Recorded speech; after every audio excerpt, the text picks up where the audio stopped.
Buenas tardes a todo el mundo. Muchas gracias por participar en este seminario online o webinar sobre el valor de la colonoscopia en la prevención del cáncer colorectal.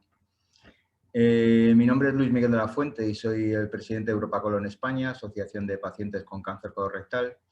Y en el día de hoy pues hemos organizado un webinar, agradeciendo a Norgine este webinar que ha preparado, en el cual vamos a estar estructurado el acto en 4 partes.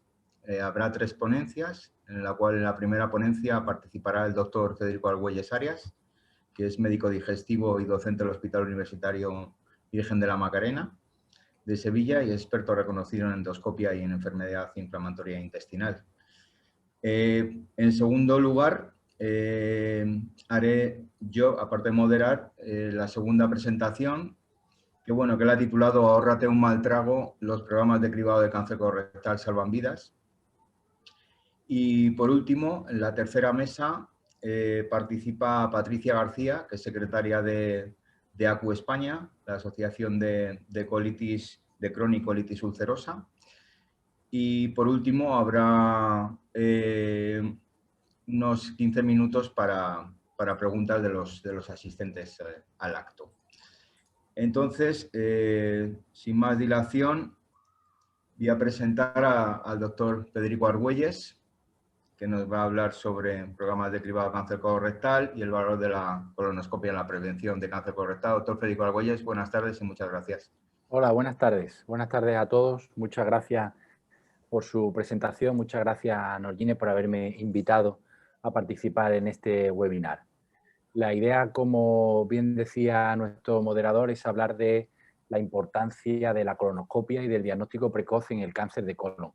Y eso es lo que se va a basar mi ponencia. Este es mi conflicto de intereses y este es el índice de mi ponencia. Por un lado vamos a hablar de qué es el cáncer de colon y de la epidemiología, de los factores de riesgo asociados al cáncer de colon, de los síntomas que pueden llevarnos a pensar que podemos tener un cáncer de colon, de cómo hacemos el diagnóstico y, por último, de cómo hacemos la prevención del cáncer de colon. Miren, el cáncer de colon no es más que un crecimiento incontrolado de células de la mucosa del colon o del recto. Y como pueden ver en la gráfica, en el dibujo de la derecha, lo que hay es un crecimiento anómalo, una masa que comienza a crecer desde la mucosa y que se va extendiendo a las distintas capas del colon, incluso invadiendo a los ganglios linfáticos, y esta invasión es lo que conlleva que puedan existir metástasis fuera del colon. El adenocarcinoma es el más frecuente de todos los cánceres de colon, y cuando hablamos de cáncer de colon básicamente nos referimos a este tipo de cáncer. Hay otros tipos de cánceres, no obstante, como son los linfomas, los sarcomas y los melanomas, pero son muy infrecuentes y no se suele hablar de ellos. Sí que es muy importante hablar de la epidemiología del cáncer de colon, puesto que el cáncer de colon a nivel mundial es el tercero en incidencia, tras pulmón y mama, lo cual quiere decir que no estamos hablando de un cáncer que tenga una incidencia baja, sino una incidencia que realmente es tremendamente frecuente en cualquier país del mundo. Y aún más en España, porque fíjense que el cáncer de colon en el año 2019, y se ha mantenido en los últimos 2 años, es el que mayor incidencia tiene, por encima del cáncer de mama y de próstata. Y fíjense que en el 2021 se estima que en torno a 45.000 nuevos casos serán diagnosticados de cáncer de colon. Si hablamos por sexo, se sitúa detrás del de próstata y de hombre y detrás del de la mama en mujeres. Pero de forma general, insisto, el cáncer de colon en nuestro país es el que presenta una mayor incidencia de todos los cánceres posibles. Y además, y esto también es importante, esta incidencia, lo pueden ver en la gráfica, esta incidencia está aumentando de forma progresiva en los últimos años. Es cierto que no sabemos si es debido a los programas de cribado o porque realmente está aumentando la incidencia de los cánceres de colon. En cualquier caso, esta diapositiva también es importante, porque quiere decir que esta incidencia no está disminuyendo, sino que está incrementándose, lo que dota de mayor valor cualquier programa de cribado que se haga para diagnosticar los casos de cáncer de colon. Y además, no solo estamos hablando de un cáncer de colon con una incidencia altísima, no estamos hablando de un cáncer que es el más frecuente de todos, sino que estamos hablando de un cáncer que tiene una alta tasa de mortalidad.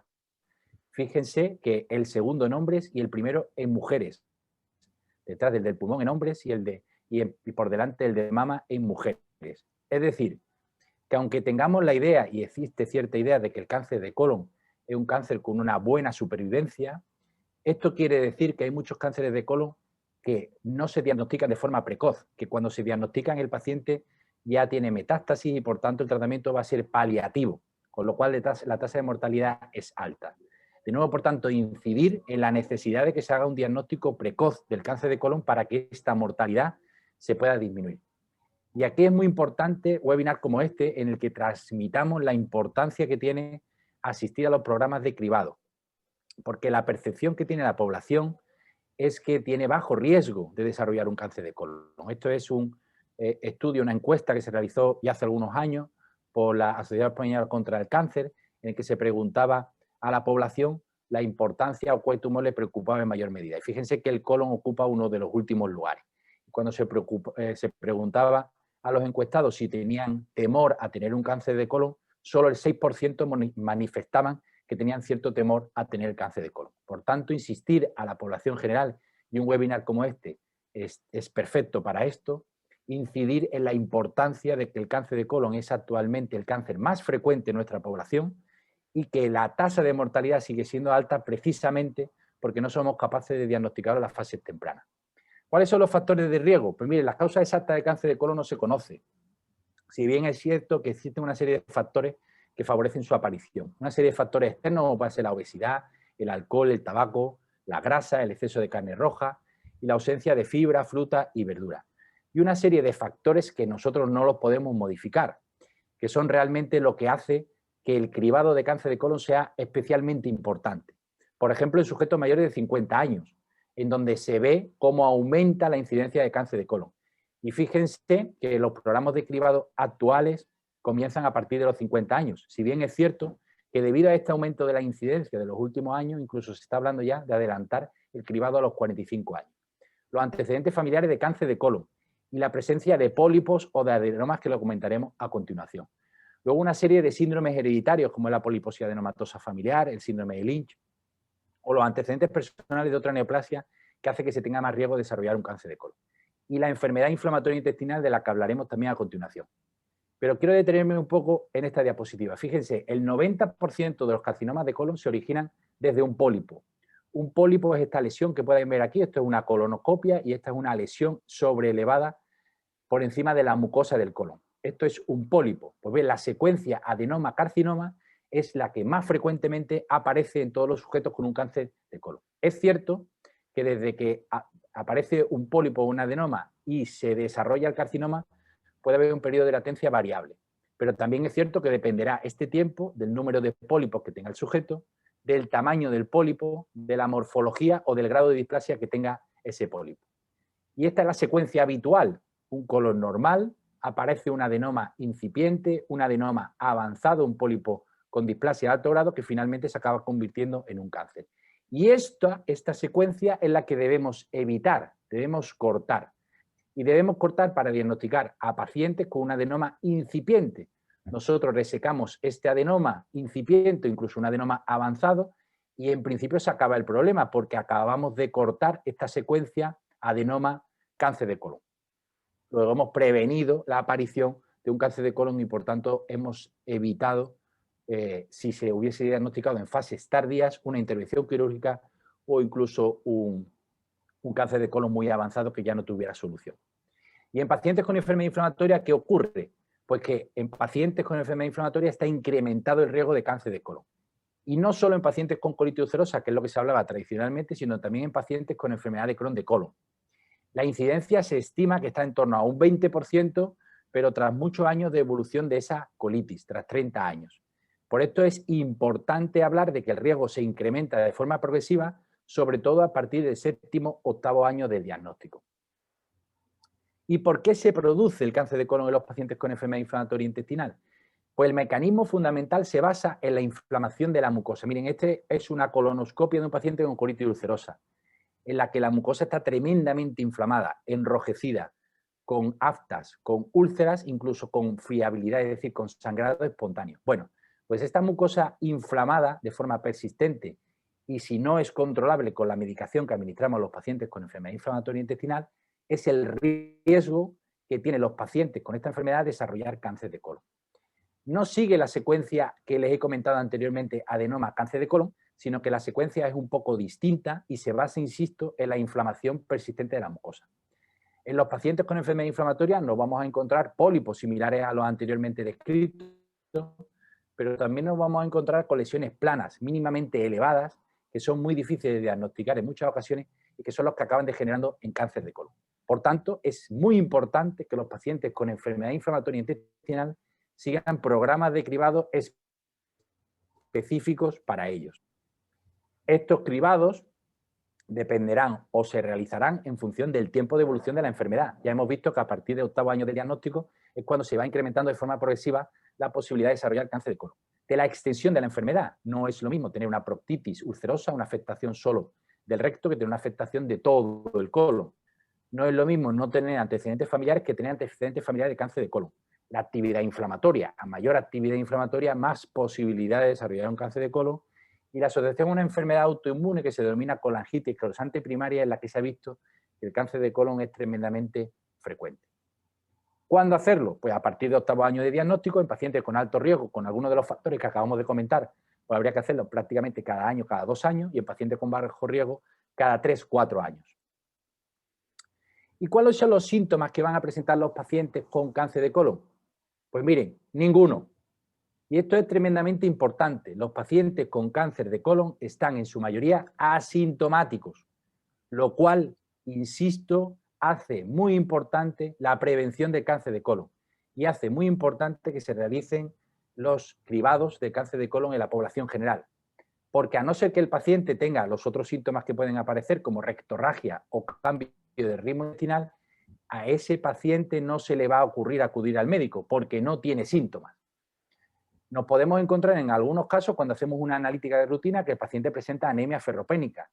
Y si no es una mujer en edad fértil, lo más frecuente de una anemia ferropénica en un hombre es que venga por pérdida digestiva. Y una mujer, si descartamos una causa ginecológica, la anemia ferropénica puede venir igualmente por pérdida digestiva. Y siempre hay que descartar un cáncer de colon. Otras manifestaciones que nosotros al explorar el abdomen nos encontremos con una masa, o el paciente ya tenga metástasis hepática o aparezca con alguna complicación como una perforación o bien una oclusión. ¿Y cómo diagnosticamos el cáncer de colon? Pues a través de una colonoscopia. Y la colonoscopia, fíjense ustedes, y esto es muy importante y hay que recalcarlo, sigue siendo la prueba oro para diagnosticar un cáncer de colon. No hay ninguna prueba hoy en día que supere a la colonoscopia. Ni el TAC colonoscopia, ni el TAC de abdomen, ni el enema opaco. La colonoscopia sigue siendo hoy en día la prueba oro para diagnosticar a los pacientes de cáncer de colon. ¿Por qué? Porque por un lado detecta pólipos y podemos hacer la polipectomía, retirar esos pólipos y por tanto evitar que ese pólipo acabe degenerando en un cáncer de colon. Y si nosotros vemos el adenocarcinoma, lo detectamos, podemos tomar biopsias, esas biopsias se analizan, nos confirma que efectivamente estamos ante un adenocarcinoma y por tanto se puede seguir el proceso habitual, la intervención quirúrgica y el tratamiento por parte del oncólogo si lo considera oportuno. Y es cierto que cuando nosotros hablamos de colonoscopia y le planteamos a un paciente que se tiene que realizar una colonoscopia, normalmente recibimos una respuesta como esta. Porque la colonoscopia no es una prueba agradable. Esto es obvio. A nadie le gusta realizarse una colonoscopia, pero debemos tratar de desmitificarla. El hecho de que haya que realizar una colonoscopia en los programas de cribado, sin duda alguna, es una de las causas de baja adherencia a estos programas. Pero es cierto que actualmente es una técnica muy extendida. En la mayoría de los hospitales se realiza sin mayor problema. Ojo, con muy baja tasa de complicaciones. Es muy extraño que una colonoscopia se complique. Se suele realizar con sedación o sedación profunda, con lo cual las molestias de la colonoscopia en los últimos años prácticamente han desaparecido. Se suele realizar por parte de digestivos expertos. La curva de aprendizaje de la colonoscopia durante el periodo de residencia del MIR es muy alta y se cumple en todos los residentes, de tal forma que cuando un especialista de digestivo le realiza una colonoscopia está perfectamente entrenado para realizarla. Y muy importante, una altísima rentabilidad. En sujetos que se hacen una colonoscopia por cualquier otra causa que no sea el cribado, se habla de una tasa de detección de pólipos de en torno al 20-25%, y en los programas de cribado hasta más del 70% de los pacientes que acuden al programa de cribado con test de sangre oculta en ese positivo se le detecta algún pólipo, es decir, la rentabilidad es altísima. Y lo más importante de todo, salva vidas. La colonoscopia salva vidas. ¿Por qué? Porque ya les he explicado que si nosotros detectamos pólipos, extirpamos esos pólipos, estamos evitando que ese sujeto acabe teniendo un cáncer de colon y, por tanto, evite la posibilidad de fallecer debido a ese tumor. Es cierto, y esto es otro de los problemas que tiene la colonoscopia, es la preparación. Es cierto que el paciente que acude a realizarse una colonoscopia tiene que estar bien preparado. Y esto no es baladí. Fíjense en esta fotografía, la C y la D pueden ver perfectamente la mucosa, pero, por ejemplo, en la fotografía A y B, lo que ven son restos de heces. Obviamente, debajo de esos restos de heces puede haber algún tipo de pólipo o incluso algún pequeño tumor que pasa absolutamente desapercibido. Por tanto, hay que insistir muchísimo a los pacientes que acudan a los programas de cribado, especialmente a ellos, pero en general a cualquier paciente que vaya a realizarse una colonoscopia, que debe ir muy bien preparado. Y es cierto que las preparaciones han mejorado muchísimo en los últimos años. Son preparados con menor volumen. Antiguamente se tenían que tomar preparados con muchísimo volumen, que hacía que en muchos casos el paciente no llegase a tomarse la preparación por completo. Algunos pacientes tenían náuseas, vomitaban, pero los preparados con menor volumen tienen muchísimo menos efectos secundarios y se toleran muchísimo mejor. Tienen un sabor que han ido mejorando con el paso del tiempo y, lo más importante de todo, son tremendamente eficaces para preparar a ese paciente que va a realizarse la colonoscopia. E insisto, es muy importante que el paciente vaya bien preparado, porque si el paciente no va bien preparado, se nos puede pasar, debajo de ese lago de heces, se nos puede pasar un pequeño tumor. Y por último, hablar de la prevención. Cuando hablamos de medicina de prevención, hablamos de 3 tipos de prevención: prevención primaria, prevención secundaria y prevención terciaria. Mire, la prevención primaria es tratar de evitar el desarrollo de cáncer de colon. Para ello, lo que está en nuestras manos pues, es evitar el sobrepeso, realizar una dieta sana, evitar exceso de grasa o de carne roja, y en aquellos pacientes que tengan antecedentes familiares de cáncer de colon o de algún otro tipo de tumor o de síndromes hereditarios, pues acudir a un consejo genético.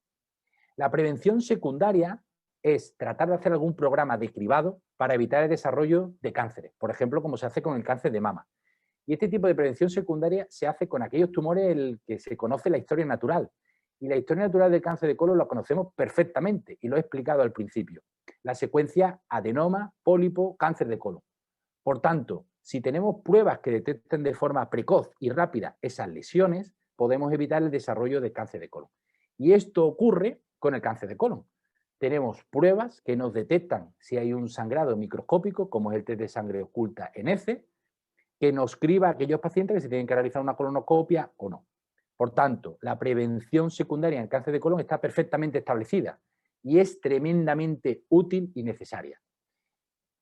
Hay, como saben, numerosos programas de cribado a nivel nacional. En cada comunidad están establecidos ya los programas de cribado. Es cierto que en el año 2017 no llegaba al 50% de personas que estaban cubiertas por un programa de cribado, pero actualmente la mayoría de las comunidades autónomas están cercanas al 100%. Por el Ministerio de Sanidad hay fijado un límite como el año 2024 para que esta cobertura sea del 100% en todas las comunidades autónomas. Este es el programa, el tríptico explicativo del programa de detección precoz del cáncer de colon y de recto de nuestra comunidad, de la Junta de Andalucía, en la que se explica cómo tienen que hacer ese programa de cribado. Que insisto que no es más entregar una muestra de heces, normalmente cada 2 años. Si ese test de sangre oculta en heces le sale positivo, pues el paciente es llamado para realizarse una colonoscopia. Si no, tiene que realizarse un nuevo test de sangre oculta en heces a los 2 años. Y por último, la prevención terciaria, que es, una vez que se ha detectado el cáncer de colon, hacer el seguimiento de ese paciente para evitar una recidiva. Ese seguimiento normalmente lo hace el oncólogo a través de pruebas de imagen, a través de colonoscopia, a través de marcadores tumorales como es el CA. Y ya concluyo.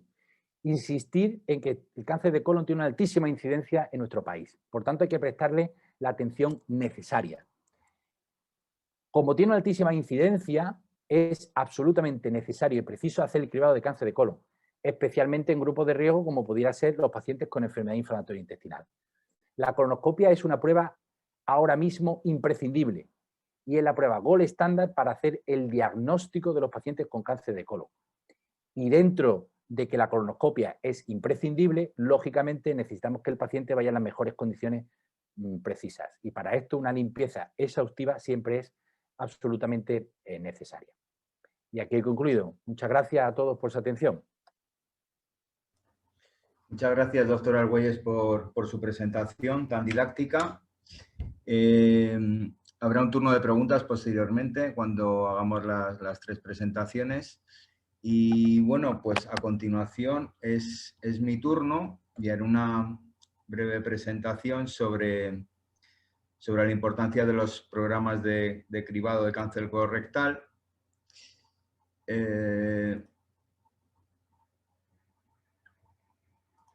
Ahí está.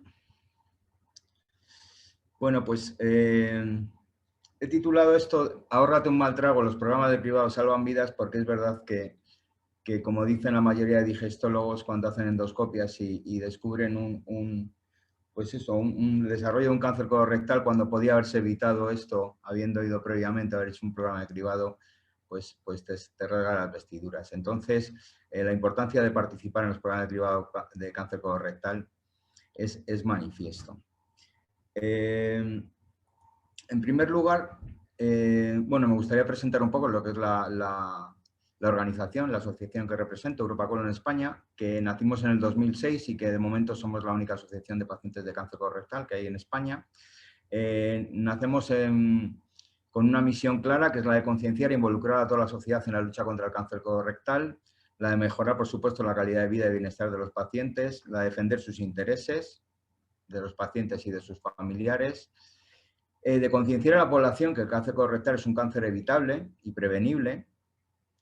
Además, el cáncer colorectal, a diferencia de otro tipo de tumores, tiene la ventaja de que hay pruebas diagnósticas para detectarlo antes, con lo cual hay otros tumores que no puedes hacerlo, no puedes ir a pulmón y ver si te vas a poder desarrollar o estás desarrollando. Y esta es una gran ventaja que tenemos que aprovechar todos. Y tenemos que aprovechar y además tenemos que comunicar y tenemos tiene que estar, la gente hay que, digamos, a la sociedad en general, lo mismo que el cáncer de mama en ese sentido, tiene mucha mayor difusión, tiene un mayor arraigo, la gente tiene un mayor conocimiento, siendo un tumor que es menos letal que el cáncer colorectal, y sin embargo hay mayor arraigo y mayor conocimiento. Entonces de lo que se trata es de que la gente ya sepa, lo mismo que las mujeres saben que a partir de una determinada edad se van a hacer una mamografía en cáncer colorectal, la gente que tenga interiorizada, las familias que tengan interiorizada que a partir de los 50 años tienes que participar en un programa de cáncer colorectal, de hacerte un cribado y de evitarte un mal trago posterior, que puede ser pues lo que es, ¿no? Además, los índices estamos viendo que cada vez van aumentando desde el 2008, desde el 2020, los datos que ha dado el doctor Argüelles. Bueno, el caso es que la previsión este año, según la Sociedad Española de Oncología Médica, en 2020 van a ser 43.000, han sido 44.000. El año que viene se incrementará. Yo desde que llevo la asociación siempre he ido incrementando de 5 o 6.000 personas cada año y lógicamente tenemos una expectativa de vida muy alta y la vejez y la edad es un factor de riesgo muy, muy importante. Otro de los objetivos que tenemos en Europa Colon es, por supuesto, reducir los índices de mortalidad causados por esta enfermedad e incidir siempre que detectada en estadios precoces el cáncer colorectal se cura pues, en un 90% de los casos, ¿no? Hicimos una campaña de este año pues, para captar socios, para captar gente que tenía cáncer colorectal, atrayéndolos a nuestra asociación, porque realmente compartir experiencias y hablar con gente que está pasando por lo tuyo es bastante aliviante. En ese sentido, también, bueno, los factores de riesgo que ha comentado el doctor Argüelles también, antecedentes familiares, antecedentes personales de cáncer de colon, adenomas de alto riesgo como pólipos de mayores de 1 centímetro, lo que es el síndrome hereditario, como la poliposis adenomatosa familiar y el síndrome de Lynch, antecedentes en colitis ulcerosa Crohn, y luego también el consumo de tabaco, alcohol, ingesta de carnes rojas y carnes procesadas, que también, aunque no se sabe muy bien cómo esto, pero es verdad que este tipo de ingestas no son buenas y pueden desarrollar un cáncer colorectal. Y como he dicho anteriormente, la obesidad y también la edad avanzada. Nos vamos haciendo mayores y, lógicamente, tenemos unos índices, una expectativa pre-pandemia, teníamos una expectativa de vida muy alta y, lógicamente, nuestras células cuando se replican y según vamos siendo mayor, pues pueden haber fallos en esas réplicas de las células que pueden provocar este desarrollo de tumores. Luis Miguel, disculpa, ¿puedes poner la presentación en modo pantalla? Ay, perdona. Para que así lo... Nada, muchas gracias. Espérate a ver si... ¿Cómo lo pongo en pantalla? Abajo a la derecha. Ahí, sí. Ahí. No, Al otro lado, a la derecha. Vale. No. ¿No? Vale. Justo, sigue un poquito más a la derecha. Mira, tienes el libro, la siguiente. Ahí. ¿Se ha cambiado? Ahora. Muchas gracias. Continuamos. Síntomas, ¿no? O sea, ¿cómo puedo saber si estoy desarrollando? Es verdad que no son síntomas claros, es lo que decía el doctor, es que puedes estar, y además es un periodo de tiempo muy largo, de 8 o 10 años, ¿no? Hasta que se desarrolla un cáncer colorectal, con lo que, bueno, cambios en los ritmos intestinales, la sangre es el más claro, en las heces, diarrea, estreñimiento, dolor frecuente por gases, distensión abdominal, heces delgadas. Es verdad que, bueno, que a lo mejor si el tumor está desarrollado, cuanto más abajo, pues es verdad que, claro, las heces al tener que salir, pues digamos que cambian su morfología, ¿no? Y por eso suelen ser más delgadas. Una pérdida de peso que no sea razonable también es un motivo. Sensación de cansancio, vómitos. Es decir, todos estos son síntomas de cáncer colorectal, pero es verdad que ninguno es específico y puede englobarse en otro tipo de enfermedades, con lo cual no hay nada específico que nos indique que podemos estar desarrollando un cáncer colorectal, de que decimos, bueno, yo me siento bien, ¿para qué voy a participar en un programa de cribado? Pues no, te sientes bien, pero tienes que participar porque es verdad que este tumor es muy traicionero y no enseña la cara hasta que ya realmente está muy avanzado. Me gustaría también hablar, pues un poco, hemos estado trabajando también, porque bueno, esto de la era de Internet y estar súper comunicados y con un exceso de información, lo que nos hace es tener una información y no toda es la correcta y no toda la información que nos llega nos tenemos que fiar de ella. Entonces, a raíz de localizar este tipo de falsas creencias y mitos que existen en cáncer colorectal, estuvimos trabajando con la plataforma de periodistas Salud Sin Bulos, en el cual, bueno, editamos un decálogo para desterrar falsas creencias y mitos sobre cáncer colorectal. Y en ese sentido, bueno, digamos que está estructurado en 3 apartados, ¿no? Lo que es los mitos en general de cáncer colorectal, en lo que se refiere también a las pruebas diagnósticas de cáncer colorectal y lo que se refiere también a lo que es el tratamiento, ¿no? Entonces, bueno, en cuanto a términos generales, esas falsas creencias que existen en cáncer colorectal es que afecta principalmente a hombres, ¿no? Con lo cual no es falso porque, como hemos indicado antes el doctor, el cáncer colorectal incide de la misma manera, a lo mejor un par de puntos menos en mujeres, pero incide de la misma manera en hombres y en mujeres, ¿no? De la misma manera. Otra de los falsas creencias que existen es que todos los pólipos que se encuentran en el colon son cancerígenos y la estadística, me parece que no sé si el doctor se dice que son un 8%, un 10% los que pueden malignizar y pueden convertirse en cáncer. Es decir, que no todos los pólipos que tenemos en el colon van a desarrollar en un cáncer de colon, ¿no? Y además hay unos pólipos más propensos a sí, otros que menos. Con lo cual, eso no es cierto. Y luego el cáncer colorectal dicen que es una enfermedad pues mortal, ¿no? Y bueno, estamos viendo que aunque hay mayor incidencia, el índice de supervivencia es muy alto, es alrededor de un 60-65% y detectados en estadios iniciales hasta un 90%, con lo cual hemos avanzado muchísimo en cuanto a terapias y en cuanto a tratamientos, ¿no? Y se dispone ya de un arsenal de tratamientos que no se disponía hace 10-15 años, con lo cual, bueno, aparte de la quimioterapia convencional, siempre existen, han venido lo que es la medicina de precisión y lo que han venido las combinaciones con tratamientos biológicos, anticuerpos monoclonales que van específicamente a donde se está desarrollando el tumor e intentan ahogarle y no dejarle que se alimente a base de los vasos sanguíneos, ¿no? Tiene unos efectos secundarios, pero al fin y a la postre son terapias muy, muy efectivas.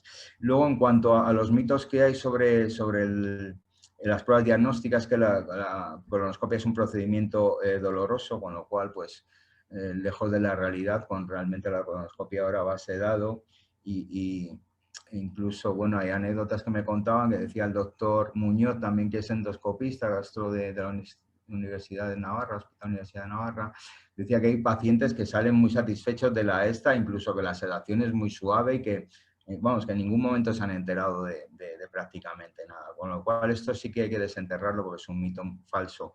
Es decir, también existe un estigma sobre la colonoscopia, ¿no? En los hombres, en el culo, y eso también hay que desenterrarlo porque, lógicamente, los beneficios son infinitamente mayores que someterte a una prueba que va a ser pasar un rato y estar allí y no vas a notar prácticamente nada. Con lo cual, con la sedación no hay ningún problema. Otro de los mitos y falsas creencias que hemos encontrado es que hay perforaciones. Pues hay perforaciones, no sé si los estudios dicen una cada 1000 o no. Es decir, son muy bajas. No es una prueba, es invasiva, pero es una prueba muy segura y es la mejor prueba que existe para poder detectar cualquier lesión precancerosa que tengas. Luego tenemos también, referente a las pruebas de diagnóstico, en las cuales dicen que el test de sangre oculta en heces es la única prueba diagnóstica. Bueno, está el test de sangre oculta en heces. Cuando participamos en un programa de cribado, lo que hacemos es esta prueba de test de sangre oculta en heces, muy sensible, y además es cómoda, la haces en casa, no te supone ningún riesgo, la llevas al centro de salud o en algunos casos a las farmacias también hay recepciones. Y bueno, por último, ya en cuanto a los diagnósticos, pues que efectivamente dicen, bueno, yo no tengo ningún tipo de síntoma, pues luego no tengo peligro de poder desarrollar un cáncer colorectal. Bueno, pues si no tienes síntomas, pues muy bien, pero una vez que tú tengas 50 años debes participar automáticamente en un programa de cribado. Una vez que participes, además, ya formas parte del proceso y cada 2 años te vuelven a mandar otra vez la muestra para que te lo vuelvas a hacer. O sea, que no es que a los 50 participes y ya te olvides, sino que 50, 52, de manera automática, cada 2 años te haces otra vez la prueba. Y luego, otro que dice también que la sangre en heces significa que tengo cáncer de colorectal. Bueno, pues la sangre en heces es verdad que es un síntoma de cáncer colorectal, pero que puede ser un síntoma de que tengas una lesión en el tubo digestivo, o sea, en el colon, o puede ser que tengas hemorroides, o puede ser cualquier otro tipo de lesión. Con lo cual, estos son recogidos así 10 mitos que habría que desenterrar claramente sobre el cáncer colorectal. Los programas de cribado, ¿cómo funcionan? He cogido, pues más, es verdad que tenemos, no sé si son 19 comunidades autónomas, cada una tiene su programa de cribado y cada una, hay una unidad, pero cada una funciona de una manera distinta. Lo que he cogido es de la Osakidetza del País Vasco, que digamos que, bueno, País Vasco, Navarra, Valencia, hay comunidades autónomas que están muy avanzadas ya, ¿no?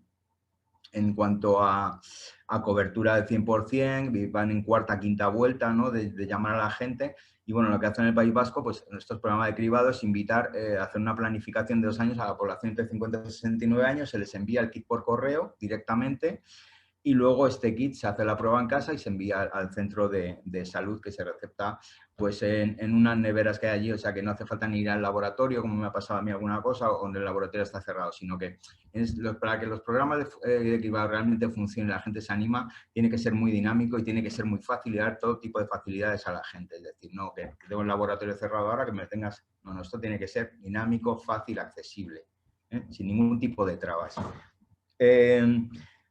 Es verdad que se les envía la carta de resultados una vez que te hayas hecho, usted no tiene nada, dentro de 2 años le llamamos. Si te han detectado algo, te lo comunican también y es donde ahí ya te remiten a atención primaria, que es el que te dará una cita para practicarte la colonoscopia. Es decir, se practica la colonoscopia una vez que te hayan detectado que tienes sangre en las heces, ¿no? Es una colonoscopia con sedación, en 30 días se comprometen, una vez detectada la sangre, se comprometen a llamarte para tener tu cita para la colonoscopia. Y luego un seguimiento por centro coordinador de los casos, monitorización y evaluación del proceso y resultados. De los programas de cribado, es decir, suele haber como un 6% de la gente que participa en los programas o que se hace el test de sangre oculta en heces, ese 6% son los que se le detecta la sangre y esos 6% sí que eso se hacen ya en la colonoscopia directamente. Es decir, no todo el 6% que se ha detectado la sangre es que tenga un cáncer desarrollado de colon, pero es verdad que es obligatorio realizarse ya la colonoscopia.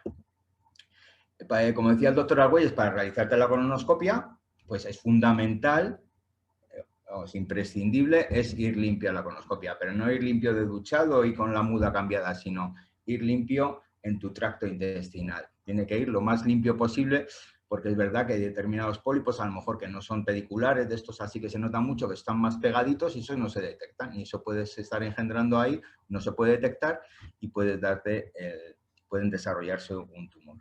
La colonoscopia, como hemos dicho, es una técnica para el diagnóstico del cáncer, de la patología de colon y especialmente para lesiones relacionadas con el cáncer. Y permite, por supuesto, un diagnóstico precoz y un tratamiento adecuado y definitivo. En cuanto a la preparación, pues bueno, 24 horas antes de la prueba tienes que hacer una dieta pues exclusivamente líquida, agua, caldos filtrados, que no tengan zumos sin pulpa, infusiones, café y té, ¿no? Y bebidas isotónicas sin gas. No se puede tomar leche para la preparación y 6 horas antes de la prueba que tienes que ir en un ayuno absoluto. Es decir, estas pautas sí que hay que tomarlas al pie de la letra y hay que ir sin ningún tipo de resto en el intestino, limpio. Han cambiado mucho ya las preparaciones, los sabores, ya no saben a plomo, es decir, esto va variando, ya no se hacían las ingestas de litros y litros que se tomaban antes, poco a poco vamos avanzando mucho y el engorro que suponía la preparación, no tanto ya la colonoscopia, sino la preparación, esto ya se va disipando y vamos tomando unas pautas que van resultando mucho más sencillas, ¿no? Bueno, los programas de cribado, pues efectivamente salvan vidas. He recogido algunos datos, ¿no?, sobre pues, lo que supuso, bueno, es el cáncer más diagnosticado, como ha indicado el doctor, ¿no? Hubo 1.219 defunciones en el 2020, es el segundo cáncer con mayor mortalidad en España. Luego, en cuanto al programa del impacto del COVID, pues bueno, todos los programas de cribado de cáncer colorectal se paralizaron. Esto es un estudio que hizo el doctor de la Portilla del Hospital Virgen del Rocío de Sevilla, en el cual indica que un 79% de las unidades de cirugía en España realizaron algún tipo de cese de actividad, que 1.200 pacientes quedaron pendientes de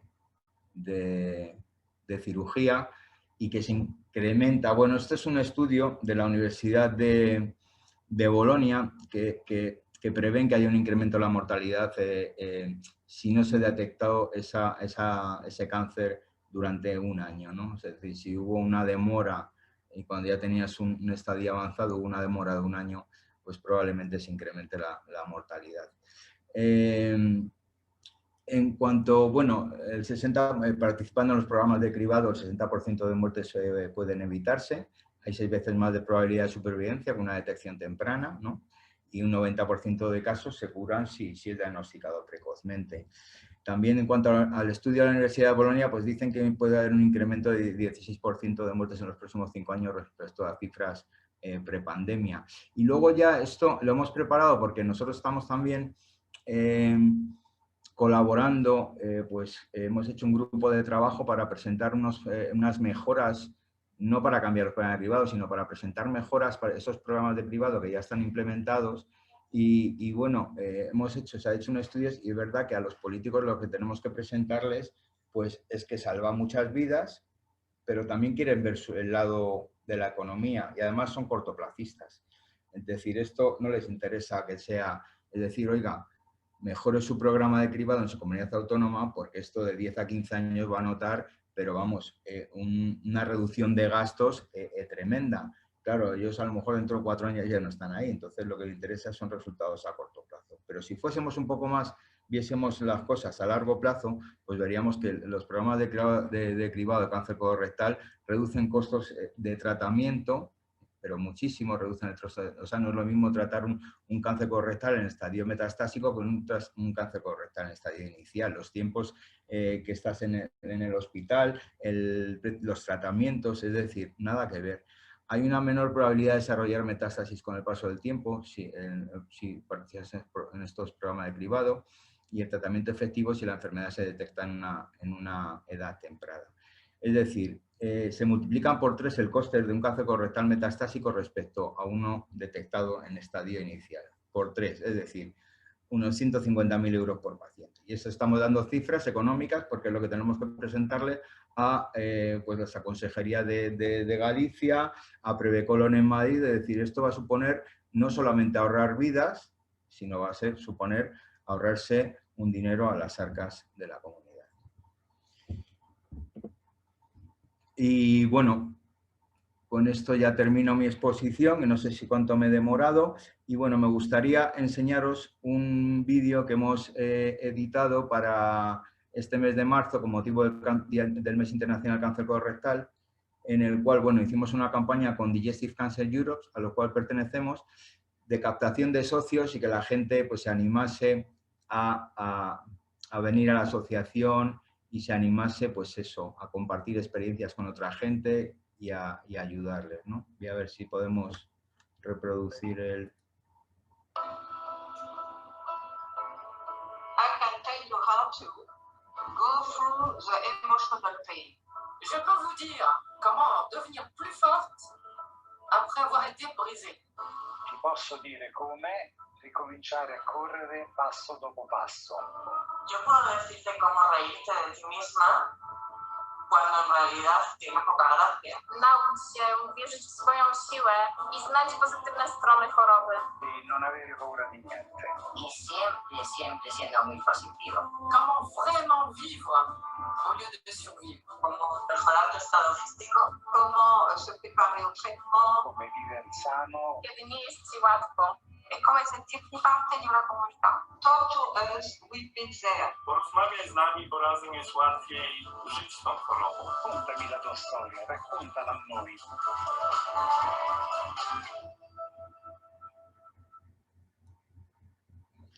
Y esto es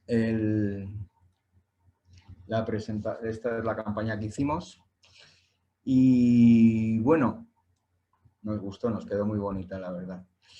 A continuación, doy el paso a Patricia García. Patricia García, secretaria de ACU, como he dicho anteriormente, y nos va a hablar, pues ella tiene experiencia mucha en colonoscopia, es paciente de Crohn o colitis ulcerosa, Patricia. Colitis ulcerosa desde hace 20 años. Vale, pues mira, mi pareja también tiene colitis ulcerosa, también 20 años, más o menos como tú, o sea, toda la vida. Sí. Y sé de primera mano como lo que supone, o sea, que te entiendo perfectamente y vamos a escuchar lo que nos cuenta bajo la perspectiva del paciente. Muchas gracias, encantado de tenerte aquí. Muchas gracias a vosotros. A ver, voy a compartir pantalla. Espera, un segundo.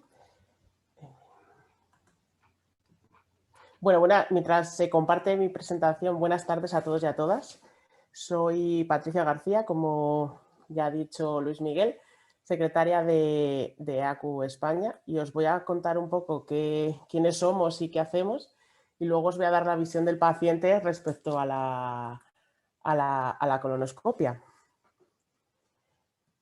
ACU España es la Confederación de Asociaciones de enfermedad de Crohn y colitis ulcerosa y representa a todas las personas que tienen una enfermedad de Crohn y una colitis ulcerosa en España.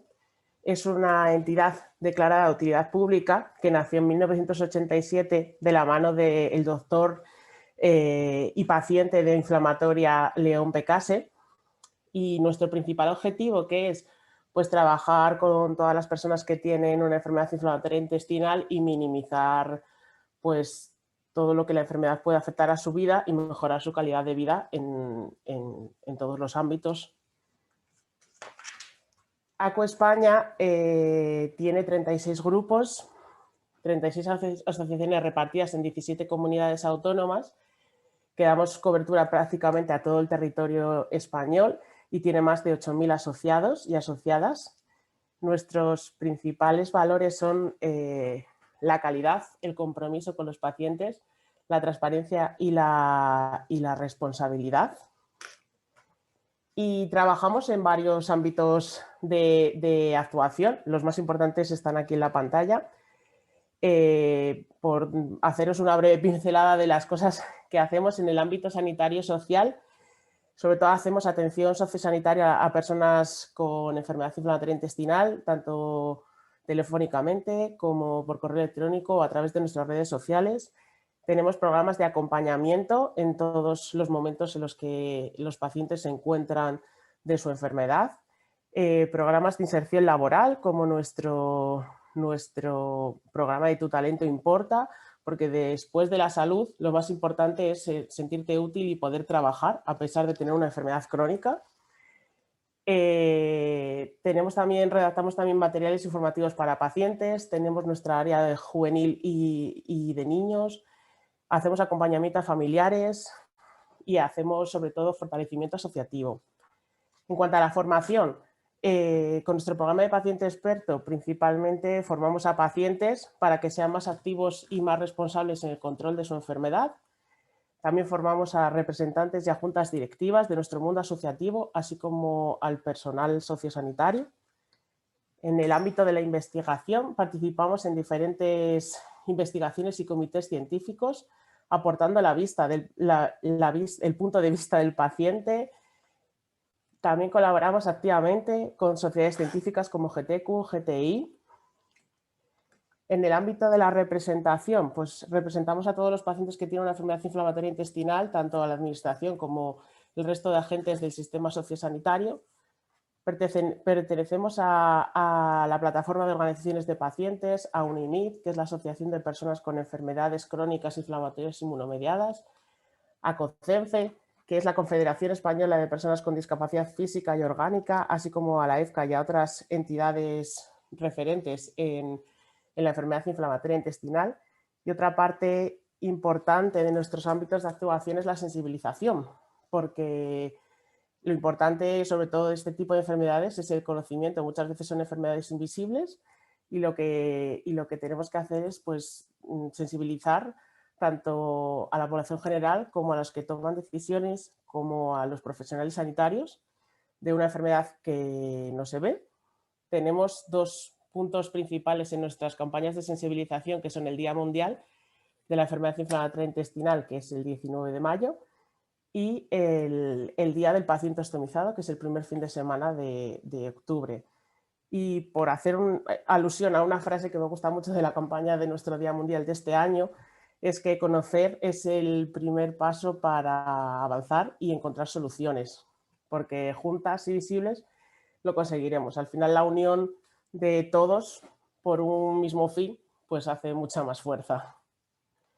Y paso ya directamente a contar la visión del paciente cuando tienes una enfermedad inflamatoria intestinal y te tienen que hacer una colonoscopia, que por suerte o por desgracia pasamos por muchas a lo largo de toda nuestra historia. Los pacientes que tenemos una enfermedad inflamatoria intestinal sabemos que la colonoscopia es una prueba fundamental porque sirve para diagnosticarnos, para hacer los seguimientos de la enfermedad. Muchas veces cuando hay estrechamientos o estenosis sirve como tratamiento cuando nos hacen una dilatación. Sirve también para la prevención del cáncer colorectal, porque también somos población de riesgo, aunque seamos personas jóvenes. Y así como muchas veces también se puede diagnosticar ciertos tipos de anemia que nos pasan a través de esta prueba. Entendemos la necesidad de hacer este tipo de pruebas, aunque no sean las que hubiéramos deseado, porque preferimos otro tipo de pruebas pues, menos invasivas, porque, bueno, más adelante contaré cómo vive un paciente pues, una prueba como una colonoscopia. Y algo que hablaba el doctor, que para los pacientes ha sido un antes y un después, es cuando, por norma general, en las colonoscopias se empiezan a sedar a esos pacientes que tienen que someter a esta prueba. Porque hacerse una colonoscopia sin sedación es duro, ¿eh? Es muy duro. Yo lo digo como experiencia propia, que pasé años que todas fueron sin anestesia y es un proceso duro y nada agradable. Entonces, para los pacientes fue un antes y un después, esa norma general de sedar para hacer este tipo de pruebas. Otra de las cosas que los pacientes también consideramos que es fundamental es todo el personal de enfermería a lo largo de todo el proceso, que está cercano con los pacientes, que te orienta, que te escucha, que cuando te haces una prueba de este estilo, pues te sientes vulnerable, te sientes muy vulnerable porque tienes que desnudarte, estar en un sitio tú solo, bueno, que no es una prueba pues agradable. Entonces el personal de enfermería nos parece fundamental durante todo el proceso el acompañamiento que nos hace a los pacientes. Yo he separado un poco pues, lo que siente un paciente antes, durante y después de que te hagan una colonoscopia. Principalmente las cosas que se le pasa por la cabeza a un paciente justo antes de tener que hacerse una colonoscopia, muchos de ellos dicen que les falta información, que no tienen una información clara de cómo es pues, la preparación, cómo se tiene que someter a la dieta, sobre todo los pacientes, los principiantes, como yo digo, los que llevamos ya unas cuantas ya a fuerza de hacerte, ya vas cogiendo el ritmo y el tranquillo. Pero una de las cuestiones que más aclaramos en toda nuestra atención a los pacientes y en nuestro programa de acompañamiento es el que te surgen dudas, que no sabes a quién preguntárselas, a dónde, y es una de las demandas más numerosas. Esa falta de información y de claridad en cuanto a la preparación y a la dieta que tienen que seguir antes de pasar por una prueba como la colonoscopia. Al final, hacerte una colonoscopia es una prueba que te trastoca un poco la vida. Te la trastoca a ti porque el día anterior, si trabajas, estudias, vas a clase o estés haciendo lo que estés haciendo, no vas a poder salir de casa porque tienes que estar cerca de un baño y te trastoca esto. Te trastoca el tener que ir acompañado, como es lógico, porque estás sometido a una sedación, porque también tienes que encontrar una persona de tu círculo cercano que te acompañe, que también le trastocas a él un poco pues, su trabajo, su vida. Entonces es una prueba que al final tienes que organizarte un poco y que no es te la hago de un día para otro. O sea, requiere un poco de organización y para poder llevarla a cabo. Otra de las cosas que pasamos, que yo creo que se pasa por todas las fases, pero principalmente antes, es por el miedo. O sea, el miedo antes había mucho miedo a pasar dolor, ahora ese miedo se ha estancado porque con la sedación no se pasa, pero sobre todo el miedo al diagnóstico de yo me encuentro mal, pero no sé cómo estará eso por dentro o si me van a encontrar un pólipo y puede ser un inicio de un cáncer colorectal. Entonces, sobre todo el miedo a todas esas cosas. El día antes, que ya lo comenté antes, el día antes es un día tremendo porque las preparaciones, como decían mis dos compañeros anteriores, han mejorado mucho, pero sigue habiendo personas que no las toleran bien, que tienes dolor de ir tantas veces al baño, malestar. Entonces el día antes es un día duro para todos los que tienen que prepararse pues, para hacer una prueba como una colonoscopia. ¿Y qué ha surgido ahora con esto de la pandemia para los pacientes crónicos, como los pacientes que tenemos una enfermedad inflamatoria intestinal? Pues que tienes miedo a ir al hospital, tienes miedo a hacerte cualquier prueba y más de este tipo por el miedo al contagio o a simplemente al hecho de tener que salir de tu burbuja, ya que los pacientes crónicos durante esta pandemia nos hemos metido un poco en una burbuja para protegernos y para intentar en el máximo posible no correr riesgos. Entonces, también ha sido un poco un hándicap para nosotros la pandemia para este tipo de pruebas. ¿Qué nos pasa a los pacientes durante el periodo de la prueba? Pues principalmente que el tiempo que estás en la sala de espera, entre que te pone la vía y entras en la sala donde te van a hacer la colonoscopia, a lo mejor estás 5 minutos como estás 20, pero ese tiempo se hace eterno, porque no paras de pensar por un lado tienes muchas ganas de que te haga la prueba ya, por otro lado pues tienes malestar, estás ahí regulinchi porque la preparación te deja regular y ese tiempo es matador, ese tiempo en la sala de espera. Algo que yo creo que a todo el mundo que le ha hecho una colonoscopia, sea el motivo que sea, es la sensación de falta de intimidad y de un lugar en concreto para guardar tu ropa y tus efectos personales que entras con ellos, porque en realidad tú te desnudas allí en un baño que tiene la sala, luego esa ropa te la ponen encima de la camilla y sobre todo esa falta de intimidad, porque al fin y al cabo te tienes que desnudar, estás delante de 4 o 5 personas que no conoces de nada, entonces echan en falta eso, una falta de intimidad y un lugar para este tipo de cosas. También es cierto que el sitio donde se hace la prueba es un sitio pues, que está a oscuras, muchas veces hace frío, que está, desde el punto de vista de los pacientes, está poco humanizado para una prueba de este calibre. Cuando los pacientes de enfermedad inflamatoria intestinal, a veces, sobre todo los que tenemos colitis ulcerosa, nos toca pasar por una ostomía y notamos que hay poca especialización en ese tipo de colonoscopias, que entendemos que se hace mucho menos, pero sí que es verdad que muchas veces el material no es el adecuado y eso que hace, pues no sé, es que te pones más nerviosa, ya de por sí es una situación nada agradable. Y otra de las preocupaciones que tenemos los pacientes durante este tipo de pruebas es que muchas veces al estar tan mal, el intestino está muy inflamado y la prueba no se llega hasta donde todo lo que se gustaría, con lo cual sirve la colonoscopia, pero sirve, pero no, porque no se llega hasta donde gustaría para saber exactamente pues todo el abordaje de cómo estás, de ese brote. Y ya pasamos al después, a que ya pasaste la prueba y pasas al después. ¿Qué pasa con muchos sitios del después? Pues que tampoco hay un lugar adecuado para la recuperación, que muchas veces no es cómodo y no tienes privacidad. Que ahora con tiempos COVID, antes sí que se dejaba un acompañante contigo en esa recuperación, pero ahora en tiempos COVID pues no se deja. ¿Qué pasa? Pues que cuando te despiertas de esa sedación está genial ver una cara conocida, te da un poco más de vidilla para ir espabilando. Y otra de las cosas que los pacientes más echamos en falta, que nos gustaría, es tener unas recomendaciones claras de cuando vas para casa, sobre todo a la gente que no se hace frecuentemente colonoscopias, pues que los días posteriores vas a tener gases, que te va a doler la barriga, que puedes sangrar.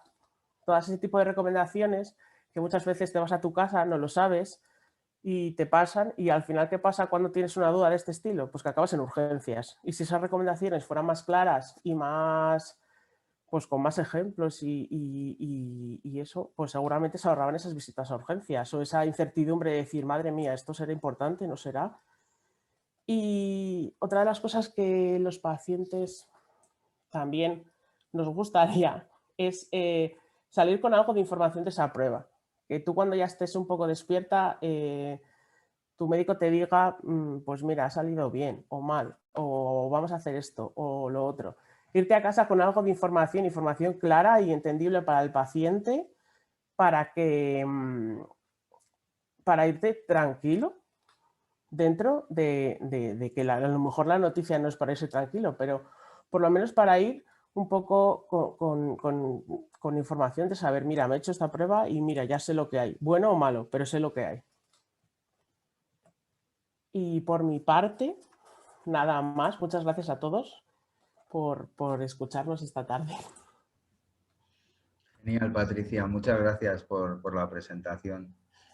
Has puesto el lado humano sobre lo que significa, claro, practicar la colonoscopia, lo que es la falta de intimidad, efectivamente, la falta de información, y es verdad que ahí se requiere, pues eso, mucho más tacto y la intimidad es verdad que hay que dar pasos y claro, tú lo que lo estás diciendo es que es absolutamente verdad, ¿no? Entonces, bueno, te planteas una cosa ya no solamente que sea una práctica o sea una prueba invasiva, sino otras cosas ya que rodean todo esto que, bueno, que no lo hacen agradable, ¿no? Tendremos que ir dando pasos en eso, ¿no? Sí. Y esas son unas cosas que se estaban planteando, claro. Bueno, pues tenemos algunas preguntas. Vamos a dejar ya esta parte ya, que son las 7. Tenemos unas partes para preguntar. Nos han llegado varias preguntas que tenemos. Bueno, una pregunta que tengo aquí para el doctor Argüelles. Nos pregunta si existe alguna alternativa a la colonoscopia igual de segura y de eficaz. Dice esta interviniente que ha oído que se hace de manera virtual. ¿Es eso cierto? Ya he comentado durante mi presentación que a día de hoy la prueba Gold estándar o la prueba oro en español para diagnosticar el cáncer de colon es la colonoscopia. por varios motivos, por su alta sensibilidad y especificidad a la hora de detectar lesiones, y luego porque nos permite, por ejemplo, si se ve un pólipo, extirpar ese pólipo, y si se ve un cáncer de colon, tomar biopsias que nos permita hacer el diagnóstico anatomopatológico, que es absolutamente imprescindible para que el paciente pase por quirófano y luego, si lo precisa, reciba quimioterapia o radioterapia. Es cierto que existen otras alternativas, la colonoscopia virtual o incluso la cápsula endoscópica de colon. Son dos pruebas que se han ido desarrollando en los últimos años, que sí, que pueden detectar pólipos. La cápsula de colon, con la que yo he trabajado también en los últimos años, una prueba realmente eficaz para detectar cáncer de colon y para detectar pólipos, pero también es cierto que esa cápsula no es capaz de extirpar el pólipo ni es capaz de tomar biopsias. Igualmente ocurre con la colono virtual. La colonoscopia virtual tiene una cierta capacidad para detectar esas lesiones, pero nos encontramos con el problema de que luego, si se ven lesiones, el paciente tiene que realizarse una colonoscopia. Esto hay que aclararlo. Muchos pacientes demandan este tipo de intervenciones precisamente por la mala prensa que habéis comentado que tiene la colonoscopia, pero hay que aclarar que si se realizan algún tipo de estas exploraciones y se detecta alguna lesión, luego finalmente se tiene que realizar la colonoscopia. Claro, efectivamente, o sea, te puedes hacer una colonoscopia en 3D, te detectan cualquier pólipo y te tienen que hacer una colonoscopia para extirparte los pólipos, claro.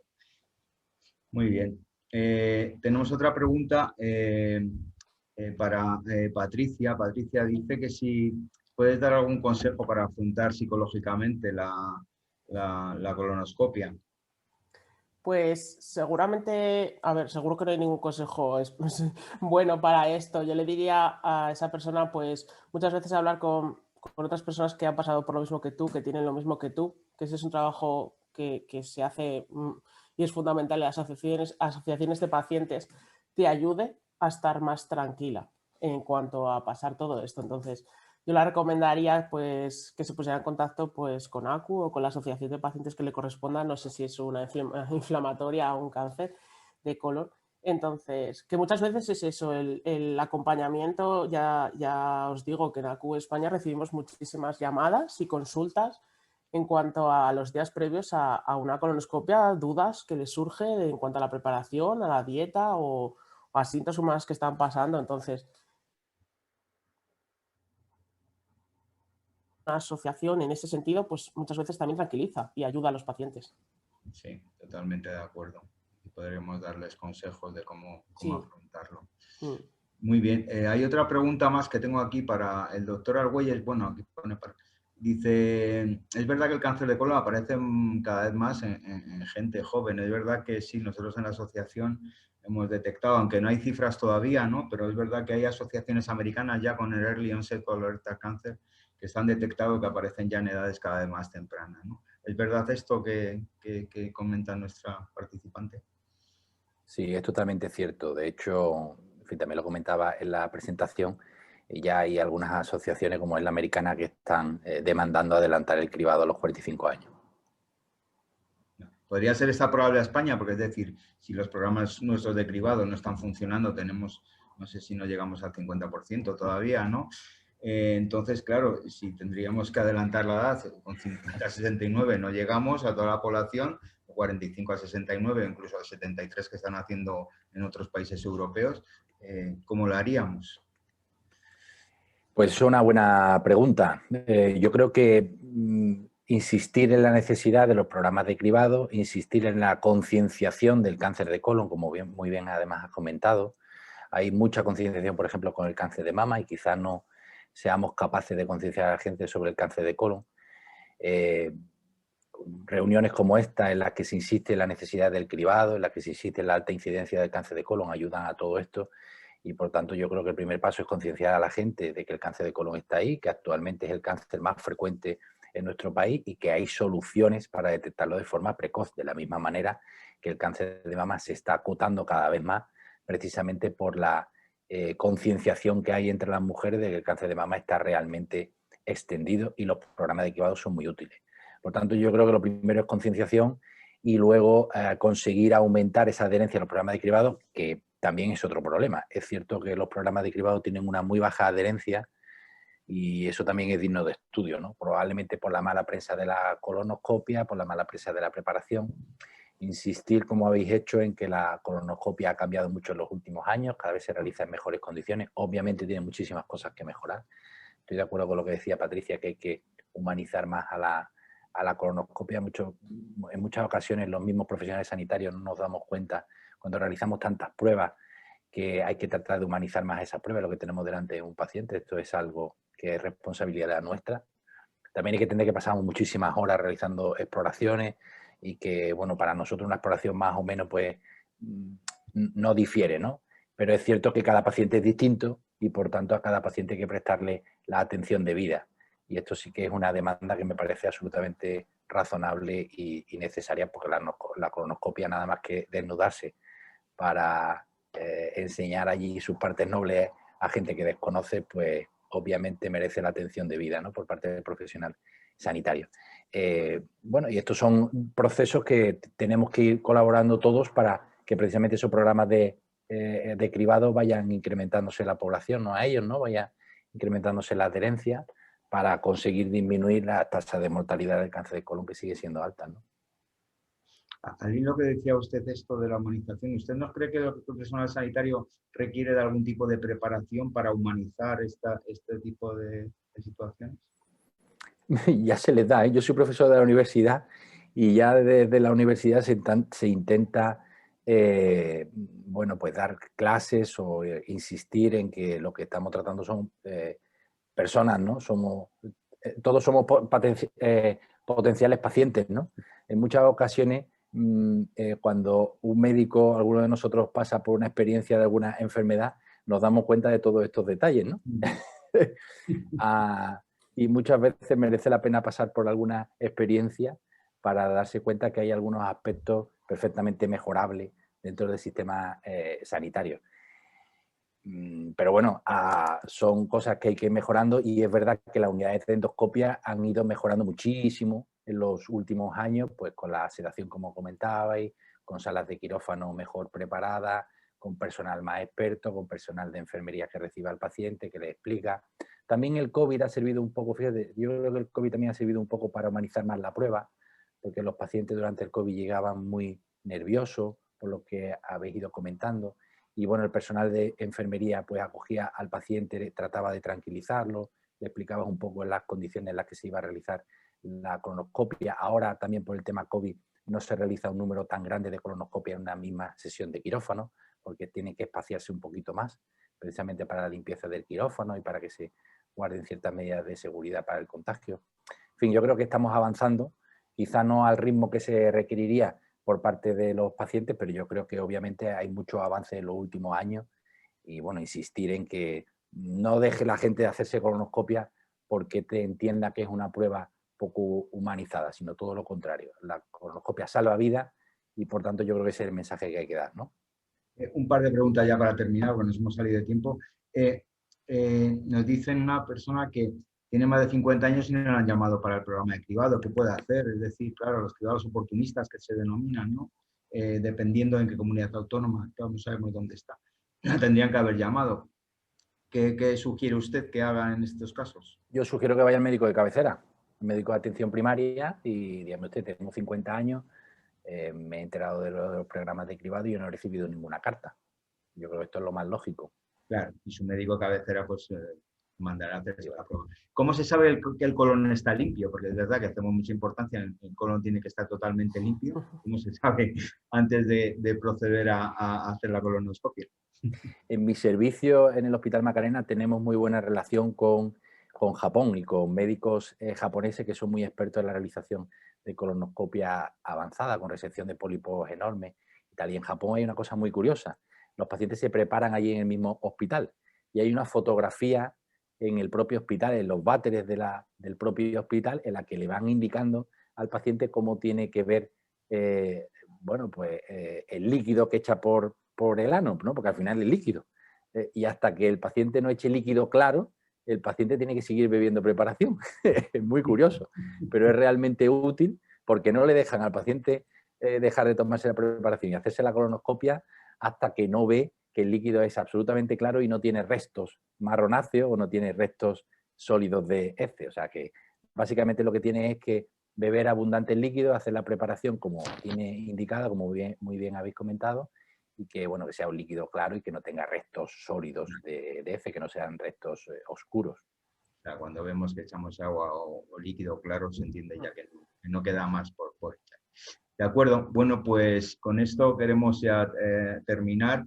Me gustaría, bueno, incidir un poco en que, a pesar de lo que ha dicho Patricia, de lo engorroso, de la falta de intimidad que a veces nos sentimos, que eso va al margen de lo que es la colonoscopia, pero es verdad que lo que hay que hacer es destacar que a día de hoy la prueba diagnóstica para prevención de cáncer colorectal y para tratar la enfermedad inflamatoria intestinal es la colonoscopia, y no hay nada como una colonoscopia para poder eliminar o desechar que estemos desarrollando cualquier tipo de tumor.